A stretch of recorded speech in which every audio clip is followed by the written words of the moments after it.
Pregunta, ¿alguna vez has pensado en alguien que haya dicho sus últimas palabras y después las recuerdas después de algunos años? Puede ser tu abuelito, tu abuelita, gente que ya recuerdas de muchos años.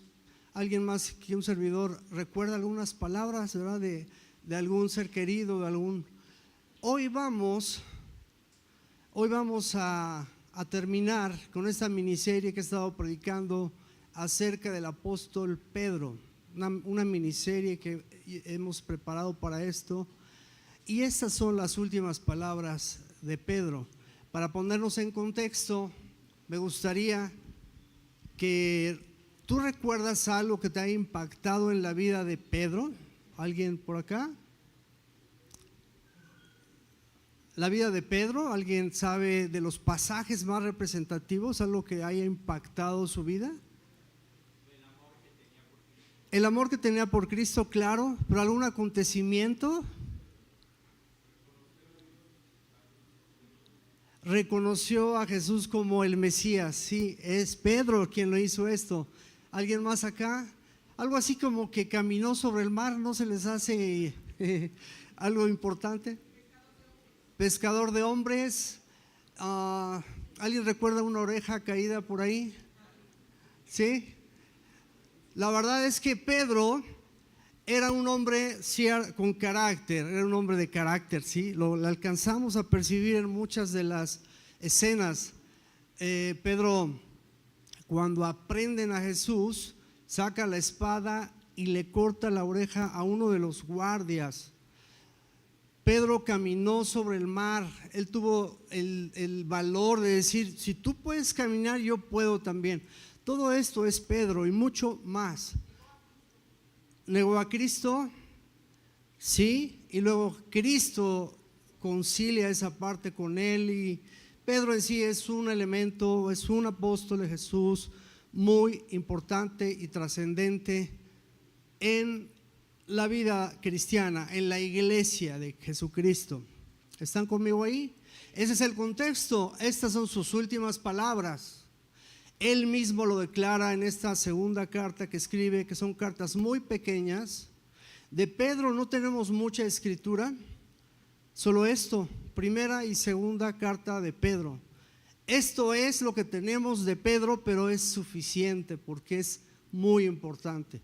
Abre tu Biblia en segunda carta de Pedro, capítulo 3. Es el último capítulo, son sus últimas palabras, y me gustaría que con esa expectativa de últimas palabras abordemos el asunto. ¿Te parece bien? Vamos a leer el pasaje e irlo explicando, porque son varios versículos que tenemos que abordar ahí. Esta segunda carta es escrita por ahí del año 65 después de Cristo, aproximadamente. Todas esas fechas que decimos aquí son aproximadas. Año 65 después de Cristo está ubicada esta escritura, y por todas las enseñanzas que tenemos encapsuladas así como un extracto grande de lo que este hombre vivió contigo. Y gracias por hoy nos va a enseñar tu palabra a través de Pedro, a través de tu palabra. Señor, aquí estamos para eso, para escuchar, para entender tu palabra. Amén. Ok, empieza así. Estoy hablando del capítulo 3. El 2, como contexto decirles, si lo quieres leer en casa, el capítulo 2 de segunda de Pedro es una gran trascendente e importante relato de los falsos maestros, falsos profetas, la acechanza que hay en ese momento y que, por cierto, sigue habiendo, y toda la descripción que él hace de esos terribles y falsos maestros que en ese tiempo se levantaron para confundir a la iglesia, para engañar a la iglesia y para llevarlos a otras cosas. Así que vamos a empezar leyendo ahora la segunda carta con ese contexto. Queridos amigos, primera y segunda de Pedro, he tratado de refrescarles la memoria y estimularlos a que sigan pensando sanamente. Quiero que recuerden lo que los santos profetas dijeron hace mucho y lo que nuestro Señor y Salvador ordenó por medio de los apóstoles. Wow, para empezar la carta está como con todo. Bueno, más bien para el capítulo 3. Primero, propósito de las dos cartas aquí están declarados. En ambas he tratado de refrescarles la memoria, estimularlos respecto a la doctrina de Jesucristo. Esto es muy importante porque es refrescarles la memoria, es tengan presente, y estimularlos, esto es un estímulo para que ellos continúen pensando sanamente referente a lo que los profetas dijeron y lo que los apóstoles por medio de Jesucristo han instruido. Me llama la atención y me encanta ver aquí cómo Pedro pone a los profetas y pone a las instrucciones de los apóstoles como en un mismo nivel. Esto es, dada a esto y todo lo después de esto que vino por medio de Jesucristo, él dice aquí muy claramente: quiero que recuerden lo que los santos profetas dijeron hace mucho y lo que nuestro Señor ahora ha dicho por medio de nosotros los apóstoles. Dice Pedro así, como diciendo: yo soy apóstol de Jesucristo y los profetas hablaron todo lo que ellos hablaron, o muchas cosas de lo que los profetas hablaron aquí en este momento. Pedro antes de morir dice: muchas cosas que estos profetas escribieron se han cumplido. ¿Tú estás de acuerdo con eso? Muchas profecías aquí en este momento fueron cumplidas, y por supuesto las más importantes referentes a Jesucristo, aquí Pedro las vivió. Pedro vivió, Pedro observó, Pedro estuvo presente en todo el proceso de la crucifixión de Jesús. También él fue testigo de su resurrección. También él fue resucitado, y él ahora dice: todas esas profecías ahora se han cumplido ante mis propias narices. Así lo dice el apóstol Pedro. Pero también ahora hay algo nuevo, que es el nuevo pacto en Jesús por medio de los apóstoles. Es una doctrina que está enseñando en el Nuevo Testamento el Señor. Continuamos al siguiente párrafo. Dice: sobre todo quiero recordarles. Entonces, otra vez, que está haciendo recordarles que en los últimos tiempos, que en los últimos días, vendrán burladores, se reirán de la verdad y seguirán sus propios deseos. Dirán, fíjense lo que van a decir aquí de acuerdo a esto: ¿qué pasó con la promesa de que Jesús iba a volver? Desde tiempos antes de nuestros antepasados, el mundo sigue igual que al principio de la creación. Ojo, aquí el apóstol Pedro, después de decir todo esto de los falsos profetas, falsos maestros que vendrían a tratar de engañar, dice: habrá burladores también. Y estos burladores vendrán y dirán: ¿qué pasó con tu promesa que Jesús iba a regresar? Yo creo que esto sucedió en los tiempos de Pedro, pero sigue sucediendo actualmente. ¿Qué pasó con esa promesa? Esos burladores, dice, desde tiempos iban a comentar que desde entonces nuestros antepasados siguen pensando eso, y es como diciendo: ¿y a poco tú sigues creyendo en que Jesús va a regresar, va a volver? Fíjense lo que sigue. Deliberadamente olvidan que hace mucho tiempo Dios hizo los cielos por la orden de su palabra. Fíjense lo que empieza a argumentar aquí. Dios hizo los cielos por la orden de su palabra. ¿Quieres repetir conmigo eso, por favor? Dios hizo los cielos por la orden de su palabra y sacó la tierra de las aguas. Esto es, lo que hoy conocemos como continentes emergen del mar. Sacó es como una idea de sacar del agua la tierra y la rodeó con agua. Luego usó el agua para destruir el mundo antiguo con un diluvio. Recordarás este diluvio narrado en el libro de Génesis por medio de todo lo que leemos ahí, de este diluvio de Noé y todo lo que Dios le instruyó. Por esa misma palabra, los cielos y la tierra que ahora existen han sido reservados para el fuego. Están guardados para el día del juicio, cuando será destruida la gente que vive sin Dios. Se está yendo con todo aquí diciendo, por esa misma palabra, todo eso está reservado para el fuego.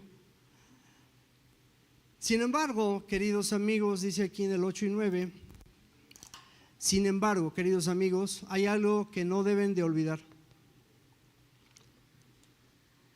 Les está diciendo, yo quiero que recuerden, yo quiero estimularlos a esto, pero hay algo que no deben olvidar. Para el Señor, un día es como 1000 años y 1000 años como un día.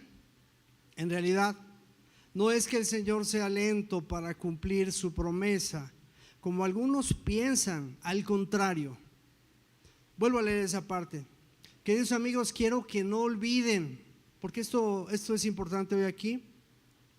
Iglesia Vidalta, dice aquí la palabra, que no olvidemos que para el Señor un día es como ¿cuánto? 1000 años. Y 1000 años es como un día. Para Dios no hay tiempo. Él no vive en la dimensión del tiempo. Dios está en un presente permanente. Para Dios no hay pasado, presente, futuro. Para Dios está en el tiempo de una manera muy diferente a como tú y yo estamos.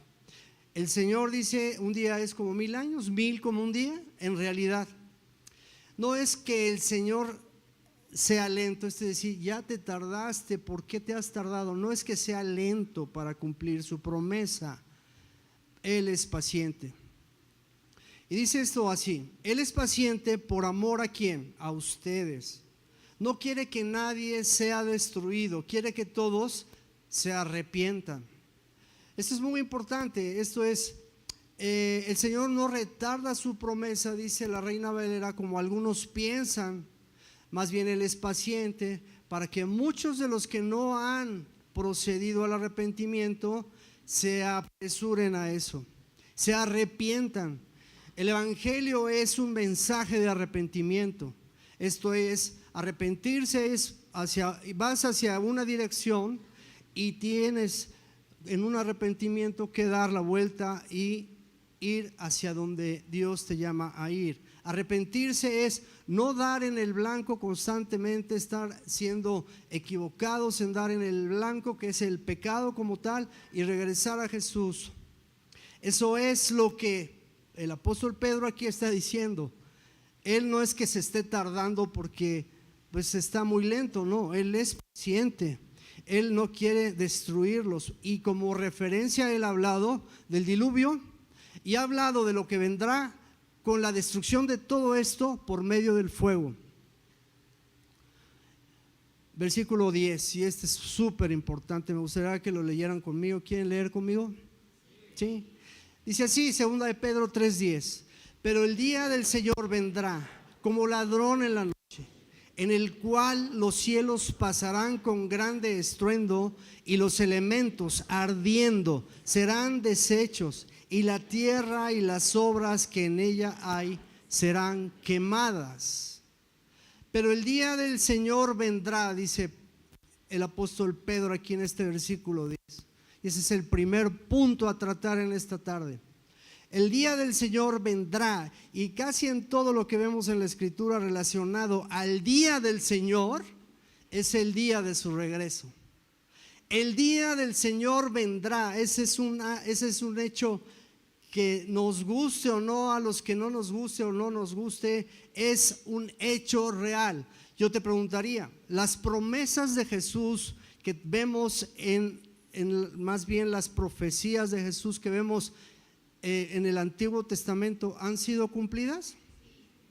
Tenemos elementos suficientes para creer que Jesucristo, profetizado también en el Antiguo Testamento, tenemos elementos suficientes para asegurar, y eso es muy importante en la iglesia cristiana, podemos asegurar que Jesucristo va a regresar. Amén. Tenemos elementos suficientes espirituales y también nuestro corazón nos indica que Jesucristo va a regresar. La respuesta es sí. La respuesta es sí. Es más, no solo tenemos elementos, lo anhelamos. Él va a regresar. Pero me llama la atención aquí el término que usa Pedro. Recuerden, estamos escuchando las últimas palabras del apóstol Pedro aquí. Él dice, Él vendrá como ladrón en la noche. Y entonces, buscando esta palabra en la escritura, me encuentro con que no solo Pedro la dice, es más, la dijo Jesús mismo. Fíjense lo que dice. En Mateo 24 dice, entiendan lo siguiente, palabras de Jesús.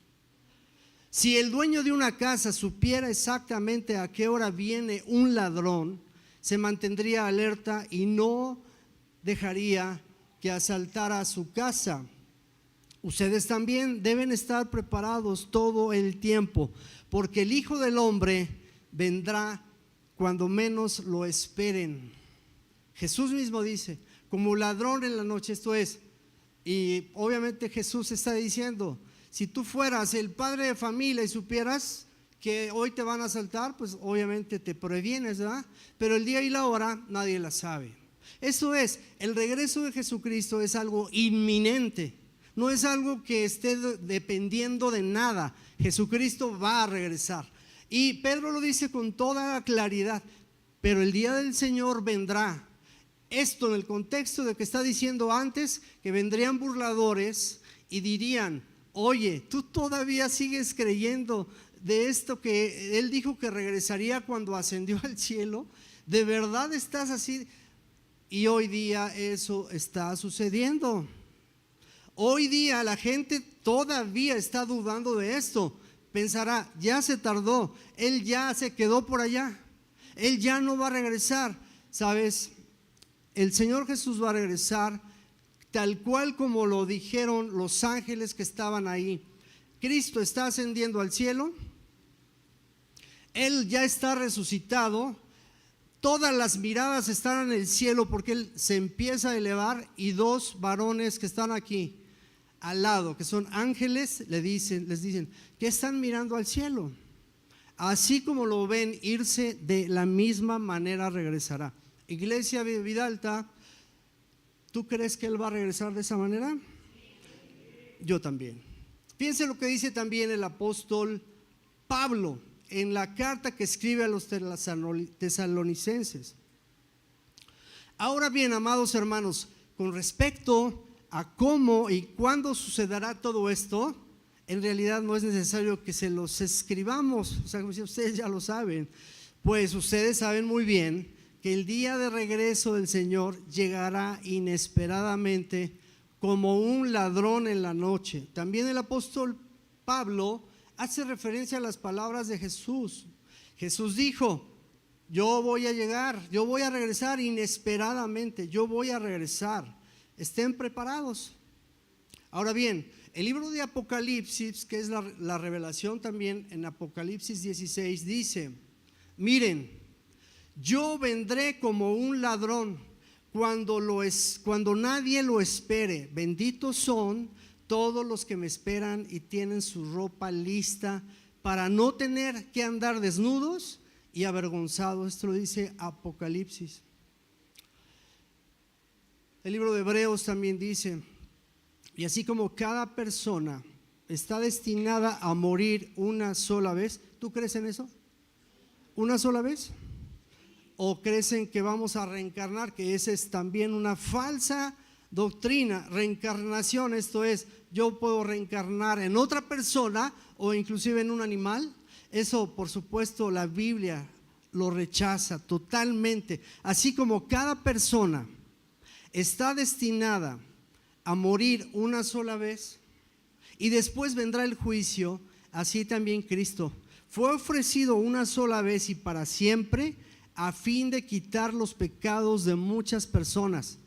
Cristo vendrá otra vez, no para ocuparse de nuestros pecados, sino para traer salvación. Esperan con anhelo su venida. Esto lo dice el autor de Hebreos, también refiriéndose a las palabras de Jesús. Él vendrá como ladrón en la noche, de forma inesperada. Así que nadie de los que podemos estar aquí, y si tú escuchas alguna vez que Jesucristo regresa en tal o cual fecha, te pido un favor, huye de ahí. Esa es una falsa doctrina, son falsos maestros. 11 y 12, dado que todo será destruido de esta manera. Fíjense lo que está diciendo. Sí, yo lo veo aquí a Pedro, por supuesto, sabiendo que él va a morir. ¿Y de qué manera, por cierto? Pedro, la historia lo dice, no la Biblia, que Pedro fue crucificado igual que su maestro. Y él dijo, no me crucifiquen de pie sino de cabeza, no soy digno de ser crucificado como mi maestro. Eso lo dice la historia. Este hombre que está escribiendo esto está a punto de morir. Él ha visto muchas cosas y está alertando a la iglesia de esta manera. Dado que todo esto que nos rodea será destruido de esta manera, dice, ¿cómo no llevar una vida santa? Vivir en obediencia a Dios, esperar con ansias el día de Dios y apresurar que este día llegue. Y me llama la atención porque ¿cómo podemos nosotros apresurar, de acuerdo a lo que dice aquí Pedro, cómo podemos nosotros apresurar ese día que llegue? Es una idea nada más. Nosotros no podemos apresurar nada, pero ¿sí se dan cuenta de qué está hablando aquí Pedro? ¿Alguien lo identifica? Pedro lo que está diciendo aquí es: prediquemos el evangelio, porque como él dijo que será predicado el evangelio a todas las naciones y después será el fin, es como diciendo, cooperemos en esto. En aquel día él prenderá fuego a los cielos y los elementos se derretirán en las llamas. Pedro está diciendo cosas muy interesantes y ahora va a decir esto, que también te invito a que lo leamos juntos. Dice así: pero nosotros esperamos con entusiasmo cielos nuevos y la tierra nueva que Él prometió, un mundo lleno de la justicia de Dios. Me gustaría que lo vuelvas a leer así, con eso, con entusiasmo. Fíjese, nosotros esperamos con entusiasmo. Pregunto, ¿tú tienes entusiasmo por la espera de Jesús? ¿Sí? Entonces lo podemos leer así, con ese entusiasmo. Dice así: pero nosotros esperamos con entusiasmo los cielos nuevos y la tierra nueva que Él prometió, un mundo lleno de la justicia de Dios. Quiero llevar aquí a tu corazón esta última palabra: un mundo lleno de la justicia de Dios. Tú anhelas un mundo lleno de la justicia de Dios. Yo también lo anhelo. Un mundo nuevo, cielos nuevos, tierra nueva. Esto es lo que el creyente en Cristo anhela a su regreso. Esto quiere decir, nosotros no estamos esperando que Él regrese ya. No, estamos esperando que regrese para irnos con Él. Y si tú has muerto, vas a resucitar. ¿Se lo quieres decir al que está a tu lado? Si tú te mueres, vas a resucitar. Y si tú estás vivo, cuando Él regrese, tu cuerpo va a ser transformado. No lo digo yo, y por favor, estúdienlo en la palabra. La palabra es clarísima respecto a eso. Los muertos en Cristo resucitarán primero y después los que hayamos quedado vivos seremos transformados y estaremos con Él en las nubes. Ese primer regreso de Jesús es para encontrarnos con Él. Ese primer regreso. Esto es muy importante en la vida del creyente por fe. Nos vamos a encontrar con Jesús en las nubes. Esto es muy importante. Él no viene aquí nada más por venir a ver qué pasó. Oigan, me fui, miren cómo dejaron el mundo. No, Él lo sabe todo. Por eso murió por nosotros. Él regresa por su iglesia.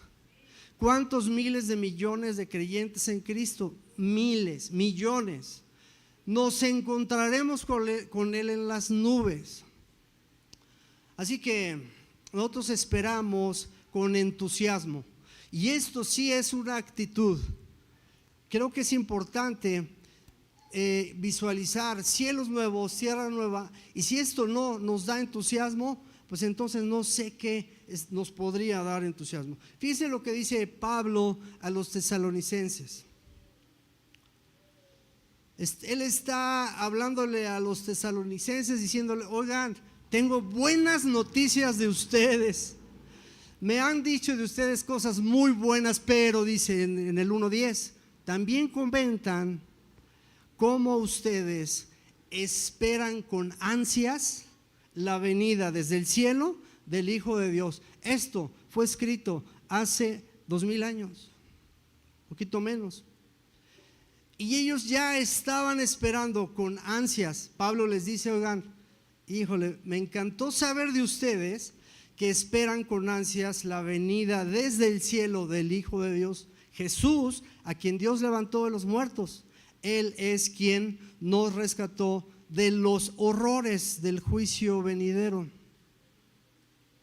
También les escribe adelante lo siguiente: después de todo, ¿qué es lo que nos da esperanza y alegría? Les pregunta aquí a los tesalonicenses. ¿Y cuál será nuestra orgullosa recompensa y corona al estar delante del Señor Jesús cuando Él regrese? Y Él mismo responde aquí: son ustedes. Sí, ustedes son nuestro orgullo y nuestra alegría. Hablando de los tesalonicenses. Tengo muchísimos más textos que hablan aquí, pero por tiempo no lo puedo leer todo, que hablan aquí de una actitud de entusiasmo, de una actitud de ansias. Esto es ya. Y es más, Apocalipsis casi termina diciendo: ven, Señor Jesús, ven, Señor Jesús. Así que quiero hablarte un poco de esa actitud hoy, esta mañana. Si tú crees que Jesús va a regresar, y he entendido que sí lo crees, nuestra actitud hasta al regreso de Jesús debe ser una actitud, como la dice aquí Pedro, con entusiasmo. Así que vuelvo a pedirte de favor, si leemos este versículo 13 que dice así: pero nosotros esperamos con entusiasmo los cielos nuevos y la tierra nueva que Él prometió, un mundo lleno de la justicia de Dios. Esto está dicho después de decir que vendrían burladores preguntando: ¿a poco sigues creyendo en esa fantasía que hace miles de años se dijo? Él ya se olvidó de este planeta. Él dice: nosotros esperamos con entusiasmo cielos nuevos, tierra nueva que Él prometió. ¿Sabes? Esto es el corazón del cristianismo. Esto es la esencia misma del cristianismo. Cristo vino a este mundo, Dios hecho hombre, habitó entre nosotros, caminó entre nosotros, murió en esa cruz, derramó su sangre preciosa para transformarnos por medio de la fe en ese sacrificio. Él ha perdonado nuestros pecados por medio de ese sacrificio. Ahora somos libres y ahora somos nosotros los que estamos esperando este regreso. Miles y millones de personas han muerto en esta fe. Ellos murieron sabiendo que resucitarían. Así que versículo 14, ya casi terminamos. Por lo cual, queridos amigos, ayúdenme leyendo porque ya me lastimé aquí un poquito vamos a leerlo juntos. Dice así: por lo cual, queridos amigos, mientras esperan que estas cosas ocurran, hagan todo lo posible para que se vea que ustedes llevan una vida pacífica, que es pura e intachable a los ojos de Dios. Lo está diciendo el apóstol Pedro, diciéndoles, como respondiéndoles a una pregunta: oye, Pedro, pero mientras Él regresa, ¿qué hacemos? Es como una pregunta, obviamente, que yo me imagino. Mientras Él regresa, ¿qué hacemos? La respuesta es: mientras esperan estas cosas, hagan todo lo posible para que se vea que ustedes llevan una vida pacífica, que es pura e intachable ante los ojos de Dios. Y aquí es donde todos decimos: Ay, caray, esto se empieza a complicar. Sin embargo, te digo, ¿quién es el que logra en nosotros esto? El Espíritu Santo, la obra del Espíritu Santo en nosotros. Y esto va creciendo además. Ahora aquí el punto es, si tú no lo crees, ni siquiera lo intentas, no va a suceder. Si tú lo crees, el Espíritu Santo va a hacer esto. Así que no es un tema que digas, híjole, qué complicado está ese párrafo número 4. Por favor, entiende que no eres tú. Es la obra del Espíritu Santo obrando en ti. Fíjate lo que dice después.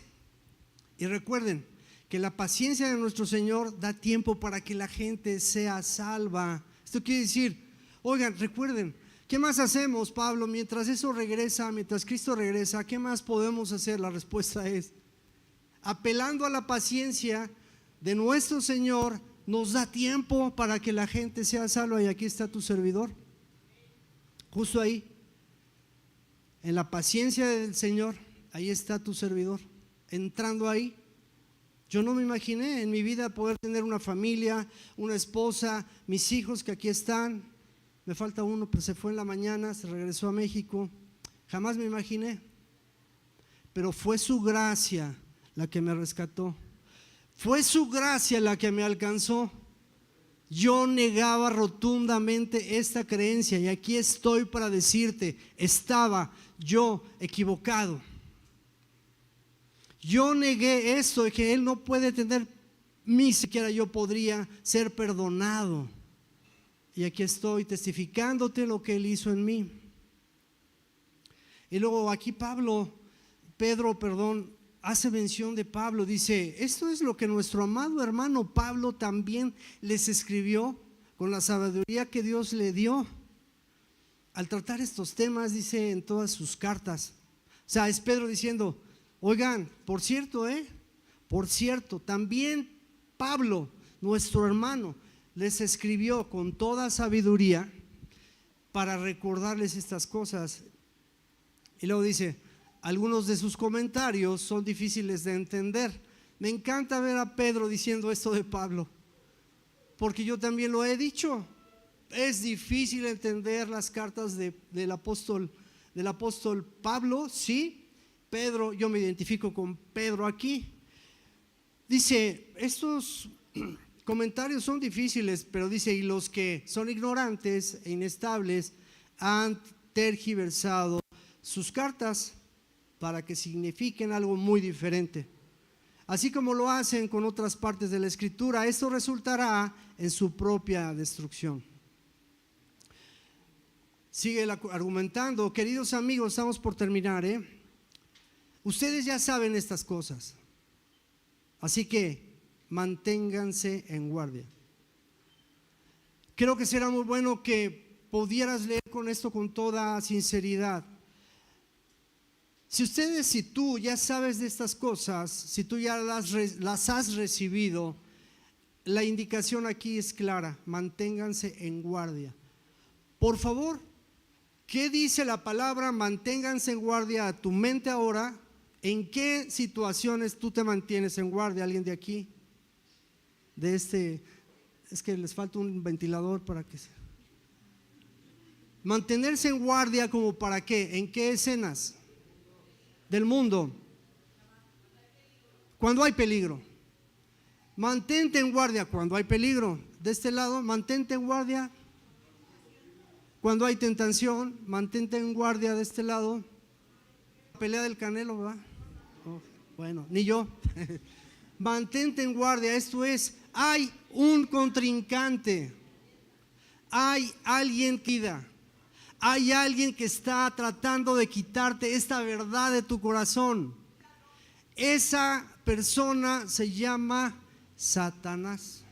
Esa persona es el mundo que él está ahora completamente infiltrando para que te robe esa palabra. Esto es, queridos hermanos y amigos, ustedes ya saben estas cosas. Yo pregunto, ¿ya las saben? Manténganse en guardia. Entonces no serán arrastrados por los errores de esa gente perversa y no perderán la base firme que tienen. Entiende esta palabra, por favor, esta tarde. Esta base firme a la que se refiere aquí se llama Jesucristo. Esta base firme de la que él está hablando aquí es la gracia de Dios. Esta es la gracia representada en Jesucristo. Dice, entonces no serán arrastrados por esos errores de esa gente perversa y no perderás la base firme que tienes. Esto es, estate en guardia porque hay acechanza. Por último, leemos el 18. O sea, esto es, ok, estaremos en guardia, sí, Pedro, con mucho gusto. Y ¿qué más hacemos? Dice, creciendo en el conocimiento. Dice así, ayúdenme leyendo. En cambio, crezcan en la gracia y en el conocimiento de nuestro Señor y Salvador Jesucristo. A Él sea toda la gloria, ahora y para siempre. Amén. Punto final de lo que Pedro escribe en estas dos cartas. Tal pareciera que aquí yo veo una pluma caer en este punto final en un hombre que abrazó a Jesús, que abrazó su doctrina, que ahora aquí él está escribiendo cosas que él ya vivió. Es el apóstol Pedro soltando la pluma tal vez para agonizar a lo que vendría siendo su muerte. Un apóstol que abrazó esta fe, un apóstol que, consciente de las acechanzas que vendrían a la iglesia, les está alertando de una manera importante ok, lo que sí deben hacer es predicar el evangelio, pero también crecer en la gracia. Y yo la pregunta que haría esta mañana es, ¿cómo se crece en la gracia? ¿Cómo se crece en el conocimiento de nuestro Señor y Salvador Jesucristo? Y yo le preguntaría a Pedro, ahora que lo vea en el reino de los cielos, pero ya sé lo que me va a contestar. Pero yo le preguntaría, oye Pedro, nos dijiste el qué, pero no nos dijiste el cómo. ¿Qué creen que me va a contestar? Tú nos dijiste que creciéramos en la gracia y en el conocimiento de nuestro Señor Jesucristo, pero no nos dijiste cómo. ¿Sabes qué me va a contestar? Para eso tienes toda la Escritura, para eso tienes al Espíritu Santo y para eso tú has tenido ya una relación directa con Jesucristo. Si eso fuera lo que el apóstol Pedro escuchara de esta pregunta tan absurda, ¿cómo crezco en la gracia y en el conocimiento de nuestro Señor y Salvador Jesucristo? Sería, ay Eliseo, sabes, tienes todo para crecer. Y aquí es donde viene el final de esto. Tú recordarás que hace 15 días hablamos respecto a esto. Es el mismo apóstol Pedro en esta misma carta diciendo, añade a tu fe. Esto es, tú ya has sido salvo por fe, por la gracia de Dios. Añade a tu fe virtud. Añade a esa virtud conocimiento. Añade a ese conocimiento dominio propio, paciencia, piedad, afecto fraternal y amor. Esto es, equipa tu fe con esto. ¿Cómo lo logro? Porque ahora la pregunta es ¿cómo lo vuelvo a hacer aquí, no? ¿Y cómo hago esto? La respuesta es la misma de siempre. ¿Sabes cómo? Yendo a una relación con Cristo directa en su palabra. ¿Crees que Él te puede hablar a ti por medio de su palabra? ¿Crees que Él te puede dar virtud, conocimiento, dominio propio, paciencia, piedad, afecto fraternal y amor? La respuesta es por supuesto que sí. Él lo puede hacer. Yo te diría como algunas conclusiones y para cantar algo y orar juntos, terminando ya. Por todos estos pasajes que leí, la verdad omití muchos más porque el tiempo no nos da. Fíjate que todo esto, por estos pasajes y por todo el tenor del Nuevo Testamento, hay unas cosas que están clarísimas y que hoy quiero decírtelas. Punto número 1, que los apóstoles creían plenamente que va a haber una segunda venida de Cristo. Esto lo veo por toda la Escritura.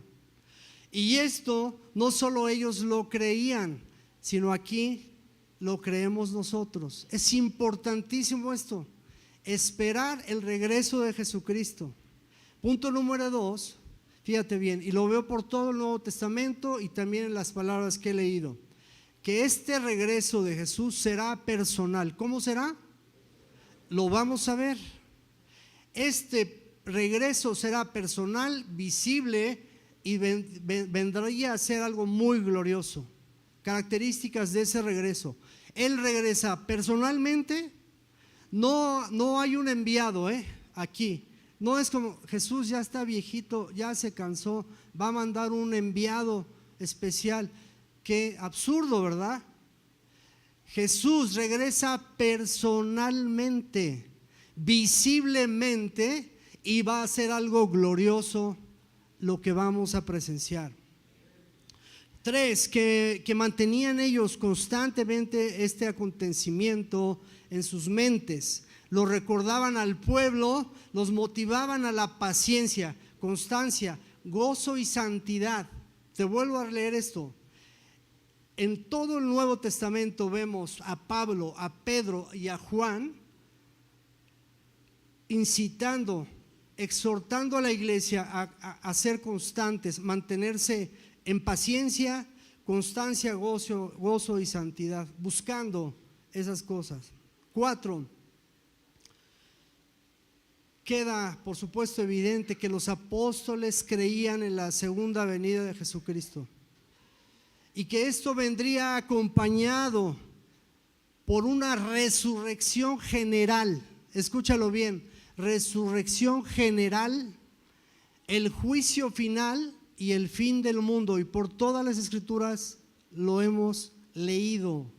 El Nuevo Testamento habla que ese regreso de Cristo está acompañado. ¿Quieres repetirlo conmigo? Con una resurrección general. Punto número 1, resurrección general. Con un juicio final y con el fin de todo el mundo. Por todos lados lo leemos y lo entendemos así. Así que el regreso de Jesucristo es el fin de lo que vemos, pero es la nueva vida en Él, donde no habrá muerte jamás, no habrá ni más tristeza ni más dolor. Eso es lo que vemos en la Escritura. Todo lo que necesitamos para llevar una vida de rectitud nos ha sido dada mediante su divino poder. El mismo apóstol Pablo lo dice antes de este pasaje. El día que llegamos a conocerle por medio de su llamamiento, esto es, Él nos equipa. Y esta fe hay que hacerlo así, añadir. Este pasaje es buenísimo de Pedro. Es el único que habla de esto en el Nuevo Testamento. Añade a tu fe virtud, conocimiento, dominio propio, paciencia, piedad, afecto fraternal y amor. Así que Él regresa. Yo aquí la pregunta sería, ¿tú crees que Él cumple esta promesa? ¿Lo he preguntado ya? La respuesta es que sí, la respuesta es sí. Es una promesa, es más, creo que una de las más importantes.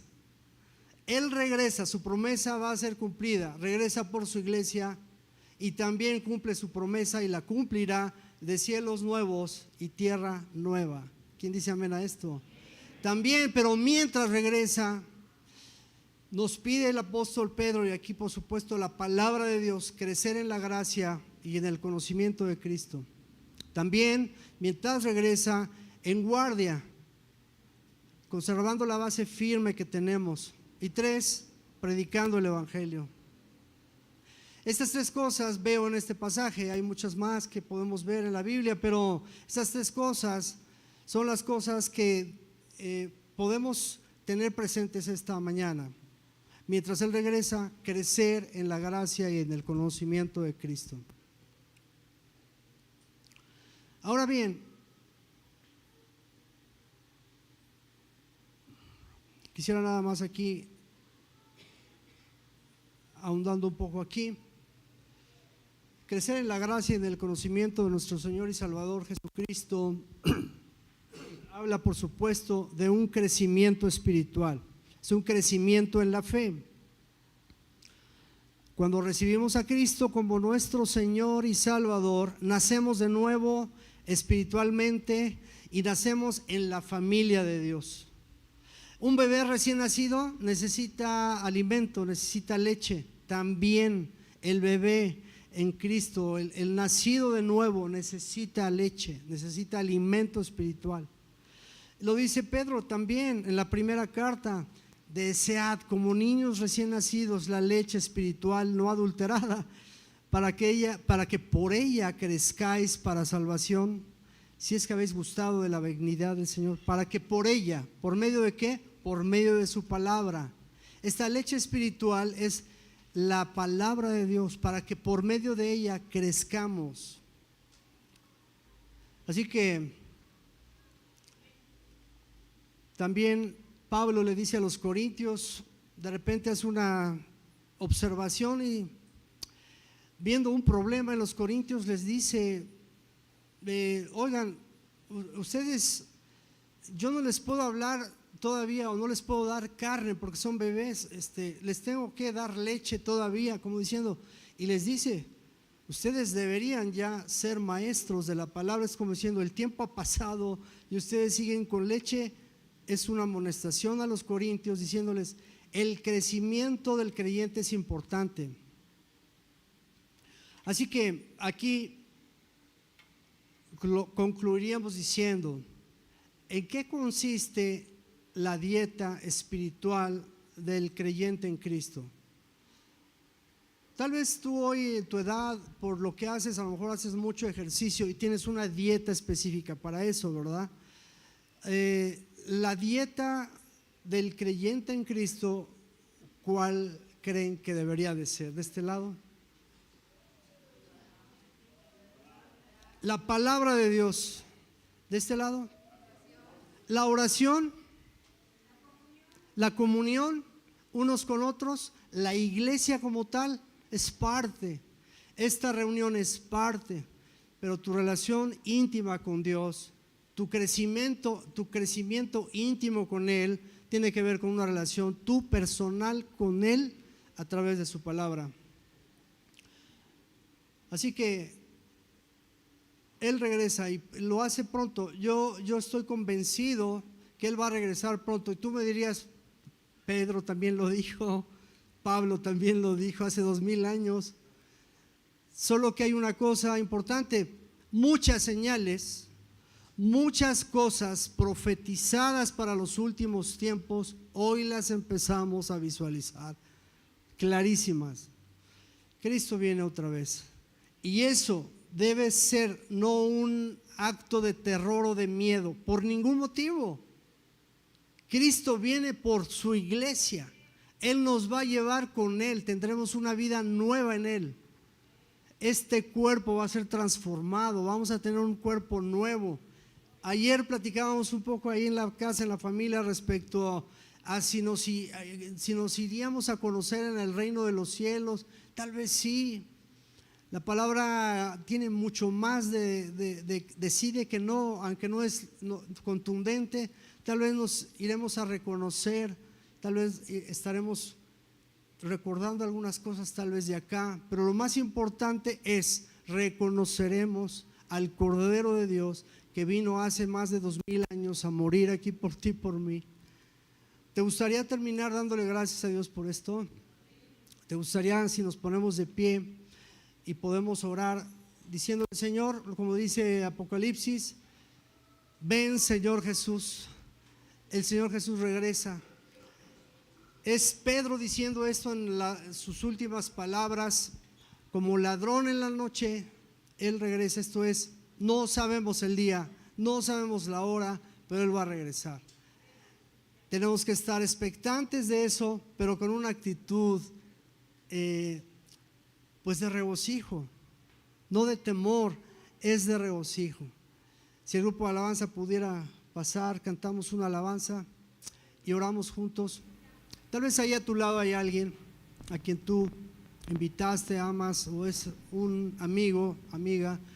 Podrías orar por él agradeciéndole a Dios por su vida. Podrías agradecer también las promesas que Dios tiene para ti, para tu familia, y que ciertamente lo que dice aquí Él está siendo paciente para que muchos más entren. Tal vez tú te preguntes hoy ¿quién falta de tu familia? Y esta oración puede ser para eso.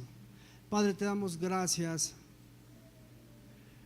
por tu siervo Pedro, un hombre audaz, un hombre recio, un hombre duro, pero que quebrantado ya por tu espíritu a través de los años, predicando el evangelio, predicando después que te vio resucitado, predicando el evangelio, trayendo las buenas de salvación al mundo. Termina con esto, Señor, su vida. Termina con esta carta diciendo a su iglesia, a la iglesia de hoy, estemos preparados, porque el día y la hora nadie la sabe.